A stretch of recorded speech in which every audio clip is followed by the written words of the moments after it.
शेजाऱ्यांपासून फक्त या गोष्टी लपवून ठेवा आणि मग पहा. नंबर 1, तुमचे खरे उत्पन्न आणि साठवलेली संपत्ती लपून ठेवा. शेजाऱ्यांना तुमच्या कमाईची अचूक माहिती, बँकेत किती साठा आहे, घरात किती सोने आहे किंवा किती जमीन जुमला आहे हे कळू देऊ नका. कारण माणसाच्या मनात तुलना आणि मत्सर फार लवकर जन्म घेतो. आज तुम्ही प्रगती करत आहात हे त्यांना दिसले तर काही जण आनंद मानतील, पण काही जणांच्या मनात जळफळाट निर्माण होईल. हा जळफळाट कधी टोमण्यातून, कधी अफवातून, तर कधी अडथळे निर्माण करून बाहेर पडतो. त्यामुळे आपल्या आर्थिक गोष्टी संयमाने, शांतपणे आणि फक्त कुटुंबापुरत्याच मर्यादित ठेवा. नंबर 2, घरातील वाद आणि अंतर्गत मतभेद बाहेर जाऊ देऊ नका. प्रत्येक घरात छोट्या मोठ्या कुरबुरी असतात, मतभेद असतात, पण ते जर बाहेर पोहोचले तर त्यांचे रूपांतर चर्चेत, मग चळघळण्यात आणि शेवटी अपवाद होते.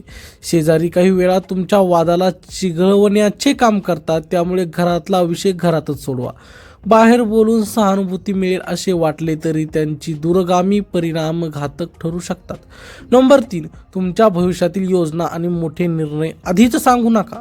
नवीन घर बांधायचे आहे, व्यवसाय सुरू करायचा आहे, नोकरी बदलायची आहे किंवा मुलाच्या शिक्षणाबाबत मोठा निर्णय घ्यायचा आहे, हे सर्व आधीच जाहीर करू नका. कारण काही जण नकळत अडथळे निर्माण करतात, नकारात्मक बोलून तुमचा उत्साह कमी करतात. योजना पूर्णत्वाला गेल्यावरच लोकांना कळू द्या. यामुळे तुमची ऊर्जा टिकून राहते आणि कामात अडथळे कमी होतात. नंबर 4, तुमची कमकुवत बाजू आणि भीती उघड करू नका. प्रत्येक माणसात काही भीती, काही मर्यादा असतात, पण त्या जर सगळ्यांना कळल्या तर काही लोक त्याचाच गैरफायदा घेतात. तुमच्या मनातील शंका, भीती किंवा असुरक्षितता सर्वांसमोर मांडू नका. आत्मविश्वास टिकवून ठेवा. गरज असेल तर योग्य व्यक्तीकडे सल्ला घ्या, पण सर्वांपुढे स्वतःची कमजोरी उघडी करू नका. नंबर 5, घरातील मौल्यवान वस्तू आणि सुरक्षिततेची तपशील जाहीर करू नका. घरात कोणत्या वेळी कोण असते, कधी घर रिकामे असते, कुठे काय ठेवले आहे याची माहिती सहजगत्यात देऊ नका. साध्या गप्पांमध्येही आपण बरेच काही उघड करतो, पण यामुळे सुरक्षिततेचा धोका निर्माण होऊ शकतो. सावध राहणे म्हणजे संशय घेणे नव्हे, तर आपल्या कुटुंबाच्या हितासाठी जागरूक राहणे होय. नंबर 6, तुमचे खरे ध्येय आणि यशाचा वेग गुप्त ठेवा. तुम्ही किती वेगाने पुढे जात आहात, पुढचा टप्पा काय आहे, प्रत्येकाला सांगण्याची गरज नसते. काही लोक तुमच्या यशाने प्रेरित होतील, पण काही जण अडथळे निर्माण करण्याचा प्रयत्न करतील. शांतपणे, सातत्याने काम करत राहा आणि परिणाम स्वतः बोलू द्या. शब्दापेक्षा कृतीचा आवाज मोठा असतो. नंबर 7, तुमचे दानधर्म आणि मदत करण्याची क्षमता गुप्त ठेवा. तुम्ही कोणाला किती मदत करता, कोणाच्या अडचणीत किती पैसे देता हे जाहीर करू नका. कारण एकदा लोकांना तुमची देण्याची ताकद कळली की सतत मागण्या वाढतात. काही जण खरी गरज घेऊन येतात, तर काही जण सवयीने हात पसरतात. मदत करणे हे चांगुलपणाचे लक्षण आहे, पण त्याचा गवगवा झाला की त्याचे ओझे तुमच्यावरच येते. म्हणून मदत करा, पण शांतपणे करा. नंबर 8, तुमच्या मुलांची प्रगती आणि कौशल्य अति सांगू नका. मुलगा किती गुणांनी पास झाला, मुलगी कोणत्या स्पर्धेत जिंकली, कोणत्या मोठ्या ठिकाणी जाणार आहे, हे सर्व सतत सांगत राहिलात तर तुलना आणि मत्सर वाढतो. काही लोक कौतुक करतील, पण काही जण नकारात्मक बोलून मुलांच्या मनात शंका निर्माण करतील. मुलांची ऊर्जा टिकवायची असेल तर त्यांची प्रगती संयमाने मांडावी. नंबर 9, घरातील सुरक्षिततेचे उपाय आणि सवयी उघड करू नका. तुम्ही कधी बाहेर जाता, किती दिवसांनी आत जाता, घराची किल्ली कुणाकडे ठेवता हे सहज बोलू नका. काही वेळा साध्या गप्पातून महत्त्वाची माहिती बाहेर पडते. सावध राहणे म्हणजे कुणावर अविश्वास नव्हे, तर आपल्या कुटुंबाचे रक्षण करणे होय. नंबर 10, तुमचे आरोग्य दोष आणि उपचारांची माहिती सर्वत्र सांगू नका. प्रत्येकाला आपल्या आजारपणाची सविस्तर माहिती देण्याची गरज नसते. काही जण खरे काळजीवाहक असतात, पण काही जण तुमच्या कमकुवत अवस्थेचा अंदाज घेऊन तुम्हाला कमी लेखतात. योग्य वेळी योग्य व्यक्तीला सांगा, पण सगळीकडे चर्चा करू नका. नंबर 11, तुमच्या घरातील मतभेद मिटवण्याची पद्धत बाहेर सांगू नका. कोणाचा स्वभाव कसा आहे, कोणावर कसे नियंत्रण ठेवता, कोणाशी कसे बोलता हे सांगू नका. कारण बाहेरचा माणूस याचाच गैरफायदा घेऊन तुमच्या दुरावा निर्माण करू शकतो. घरातील एकजूट टिकवायची असेल तर घरातील सूत्रे घरातच ठेवा. नंबर 12, तुमच्या पुढील पावलांची दिशा शेवटपर्यंत गुप्त ठेवा.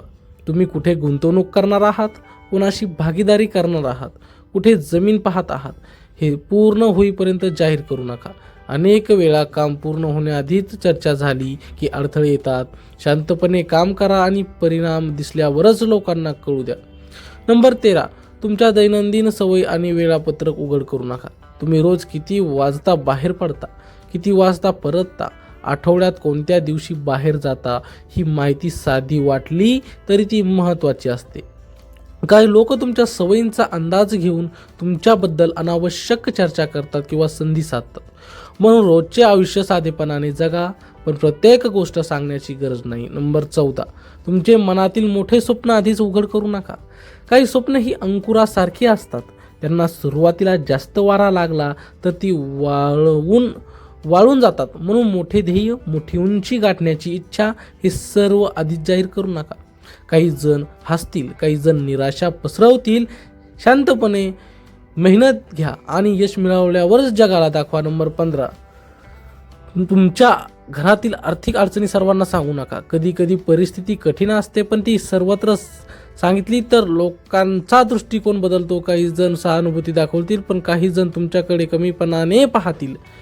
अडचणी असल्या तरी त्या मर्यादित वर्तुळातच ठेवा आणि उपाय शोधण्यावर लक्ष केंद्रित करा. नंबर 16, तुमचे मतभेद शेजाऱ्यांशी तुलना करून मांडू नका. तुमच्या घरात असे आहे, तुमच्या घरात कसे, अशी तुलना टाळा.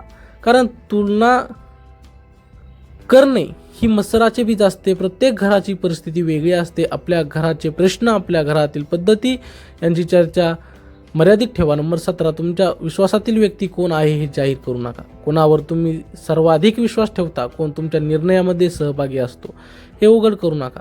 कारण काही वेळा लोक त्या व्यक्तीपर्यंत पोहोचून तुमच्या निर्णयावर प्रभाव टाकण्याचा प्रयत्न करतात. आपले जिव्हाळ्याचे संबंध जपून ठेवा, पण त्यांचा गवगवा करू नका. नंबर 18, तुमचे यश कसे मिळाले याचे सर्व तपशील उघड करू नका. मेहनत, नियोजन, संयम यामुळे तुम्ही पुढे गेला असाल, पण प्रत्येक पायरीचा तपशील सांगितला तर काही जण तुमच्या पद्धतीवर टीका करतील आणि त्यात अडथळे आणतील. काही गोष्टी अनुभवातून शिकायच्या असतात. सर्व काही उघडे केल्याने तुमची ताकद कमी होऊ शकते. नंबर 19, तुमच्या कुटुंबातील प्रेमसंबंध आणि जिव्हाळ्याच्या गोष्टी बाहेर सांगू नका. पती पत्नीतील संवाद, आई वडील आणि मुलांमधील जिव्हाळा, कोण कुणाला किती साथ देतो, हे सगळे बाहेर चर्चेला आले की त्यात वाकडी मते मिसळली जातात. काही जण विनाकारण मत देतात, काही जण तुलना करतात. आपल्या घरातील आपुलकी ही घरापुरतीच ठेवा. ती जितकी शांतपणे जपली जाते तितकी ती अधिक मजबूत राहते.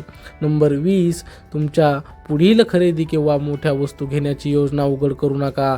नवीन वाहन, नवीन घरातील वस्तू, दागिने किंवा शेतीसाठी साधने घेणार असाल तर आधीच सांगू नका. कारण चर्चा सुरू झाली की अपेक्षा वाढतात, मत्सर वाढतो, अनावश्यक सल्ले येतात. काम पूर्ण झाल्यावरच लोकांना कळू द्या.